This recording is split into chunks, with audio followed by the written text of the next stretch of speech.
বিগত কয়েকদিনে আমরা বুলিয়ান সরলীকরণ নিয়ে বেশ কয়েকটা ভিডিও দেখেছি এবং তারই ধারাবাহিকতায় আজকে আমরা দেখব লজিক গেট। বেসিক বা মৌলিক লজিক গেট তিনটি: and gate, or gate, not gate. And gate হচ্ছে এটার মাধ্যমে হচ্ছে গুণ করে, মানে ম্যাথমেটিক্যাল গুণ। তো এই গেটটা আমাদের মনে রাখতে হবে যে অ্যান্ড গেটের শেষের অক্ষর ডি, গেটের শেপটাও ডি এর মতো। এটা হচ্ছে অ্যান্ড গেট। বাম দিকে থাকবে ইনপুট, ডান দিকে থাকবে আউটপুট। যেহেতু এটা গুণ করে, তাহলে আমরা রেজাল্ট পাবো এ গুণ বি, অথবা এটাকে আমরা এ বিও লিখতে পারি, যেটা বেসিক্যালি সেম থিং। আমাদের প্রত্যেকটা গেটের সাথে সাথে আমাদেরকে এই গেটের ট্রুথ টেবিলটাও দেখে নিতে হবে। ট্রুথ টেবিল বা সত্যক সারণী হচ্ছে এমন একটা সারণী যেখানে সম্ভাব্য সকল ভ্যালু দেখা যায়।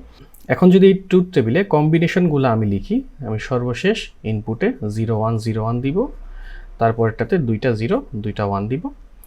আপনি যদি দুইটা সুইচের কথা কল্পনা করেন, যে দুইটা সুইচ অন বা অফ কোন কোন স্টেটে রাখা যায়, আপনি দুইটা অফ করতে পারেন, একটা অফ রেখে একটা অন, একটা অন রেখে একটা অফ, এবং দুইটাই অন। এর বাইরে কিন্তু আর কোনো কম্বিনেশন সম্ভব নয়।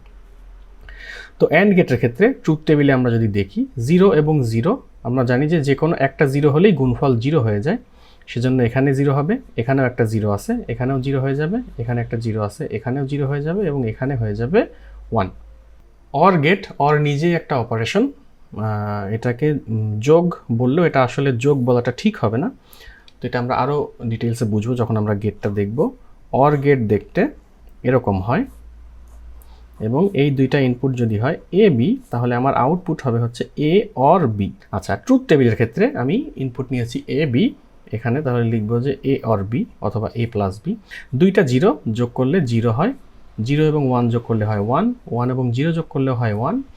বাইনারিতে দুইটা 1 যোগ করলে যোগফল হয় 0, ক্যারিতে হয় 1। তবে লজিক গেটের ক্ষেত্রে দুইটা 1 যোগ করলে 1 হয়। শুধু তাই না, আমরা কিন্তু বুলিয়ান অ্যালজেব্রা থেকেও জানি যে দুইটা 1 না, 5টা 1 বা 10টা 1 যোগ করলেও সেটা 1ই হয়। আমাদের সর্বশেষ বেসিক লজিক গেট হচ্ছে নট গেট। নট গেট হচ্ছে দেখতে এরকম, সামনে একটা গোল থাকবে, এবং আমরা গেটের সংখ্যা থেকে কিন্তু আমরা জানি যে ইনপুট এক বা একাধিক হবে, কিন্তু আউটপুট হবে একটি। এর আগেরগুলোতে ইনপুট একাধিক হলেও নট গেটের ইনপুট হয় একটি এবং আউটপুট হয় এ বার, অথবা এটাকে এ প্রাইম বললেও সেটা ভুল হবে না। আচ্ছা, এখন এর ভ্যালু হয় হবে 0, না হয় 1। এর ভ্যালু যদি 0 হয়, এ বারের ভ্যালু হবে 1, এবং এর ভ্যালু 1 হলে এই বারের ভ্যালু হবে 0। জাস্ট ভ্যালুটাকে উল্টিয়ে দেবে। বেসিক গেটগুলো দেখলাম, এখন আমরা খুব দ্রুত কমপ্লেক্স বা যৌগিক গেটগুলো দেখে ফেলবো। তো যৌগিক গেটগুলো হচ্ছে যে আমরা জানি যে বেসিক তিনটা গেট, অ্যান্ড অর নট। তো অ্যান্ডের সাথে নট যুক্ত হয়ে ন্যান্ড হয়, এবং অরের সাথে নট যুক্ত হয়ে নর হয়। তো অ্যান্ড গেট এবং ন্যান্ড গেট দেখতে অনেকটা কাছাকাছি। এই হচ্ছে অ্যান্ডের ডি, সামনে শুধুমাত্র একটা গোল হবে, এবং এখানে ইনপুট হবে এ বি। আউটপুটের ক্ষেত্রে প্রথমে অ্যান্ড করলে যেটা হয় সেটা তার উপরে, টোটালটার উপরে বার।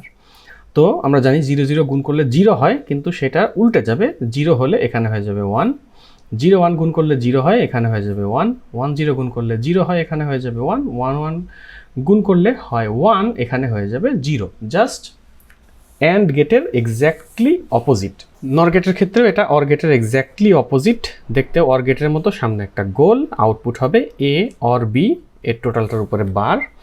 ট্রুথ টেবিলের ক্ষেত্রেও আমরা সেটা লিখে দিব, এবং আউটপুটের ক্ষেত্রে 0 0 যোগ করলে হয় 0, এজন্য দিয়ে দিব 1, 0 1 যোগ করলে হয় 1, এটা দিয়ে দিব 0, 1 0 যোগ করলে 1 হয়, এটাও 0, 1 1 যোগ করলে 1 হয়, এটাও 0। তাহলে এইটা হচ্ছে আমার দুইটা কমপ্লেক্স গেট। গেটের ক্ষেত্রে আমাদের সর্বশেষ যে দুই প্রকার গেট আমরা দেখব সেটা হচ্ছে এক্সক্লুসিভ বা বিশেষ গেট। এই দুইটা হচ্ছে অর গেটের সাথে সম্পর্কযুক্ত। যেমন দুইটা গেট হচ্ছে, একটা হচ্ছে এক্স অর এবং একটা হচ্ছে এক্স নর।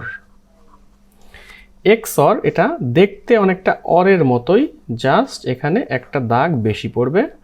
এখানে যদি ইনপুট হয় এ বি, এর মধ্যে অপারেশনটা হবে এ এক্স অর বি, মানে যোগটাকে যদি আমি একটা বৃত্ত দিয়ে আটকে দিই তাহলে এটা হচ্ছে A X or B. A X or B এর একটা সূত্র আছে যেটা আমাদেরকে মনে রাখতে হবে, সেটা হচ্ছে A bar B plus A B bar. Input যখন সমান হবে আউটপুট হবে 0, এই দুইটা 0 মানে ইনপুট সমান আউটপুট 0, এই দুইটা 1, ইনপুট সমান আউটপুট 0। ইনপুট যদি ভিন্ন হয় 1 এবং 0 হয় সেক্ষেত্রে আউটপুট হবে 1, ঠিক আছে। তো এই জন্যই হচ্ছে A bar B plus A B bar, যদিও বা এটা এখন বুঝালে it won't make much sense, কারণ এটা আমরা আরও ফিউচারে এটা আমরা আরও সুন্দরভাবে বুঝবো। পরবর্তীতে আসি এক্স নর গেটে। এক্স নর গেট ঠিকই ধরেছেন, এক্স অর গেটের এক্স্যাক্টলি অপোজিট, জাস্ট সামনে একটা গোল দিয়ে দিব। এখানে আমরা ইনপুটে এ আর বি লিখবো, আউটপুটে লিখবো এ এক্স অর বি, এর উপরে একটা নট দিলে এটা হবে এ এক্স নর বি। এরও একটা সূত্র আছে যেটা আমাদেরকে জানতে হবে, সেটা হচ্ছে A bar B bar plus A B. আগে আমরা আউটপুটগুলো লিখি। আউটপুট আপনি দুইভাবে মনে রাখতে পারেন, সেটা হচ্ছে ইনপুট সমান হলে আউটপুট 1, ইনপুট ডিফারেন্ট হলে আউটপুট 0, অথবা মনে রাখতে পারেন এটা এক্স অর গেটের এক্স্যাক্টলি অপোজিট। ওকে, তো এই ছিল আমাদের 3 ক্রাইটেরিয়ার বিভিন্ন প্রকারের লজিক গেট। এইচএসসি আইসিটি তৃতীয় অধ্যায় দ্বিতীয় অংশের পরবর্তী ভিডিওগুলো মিস করতে না চাইলে এখনই সাবস্ক্রাইব করে রাখুন।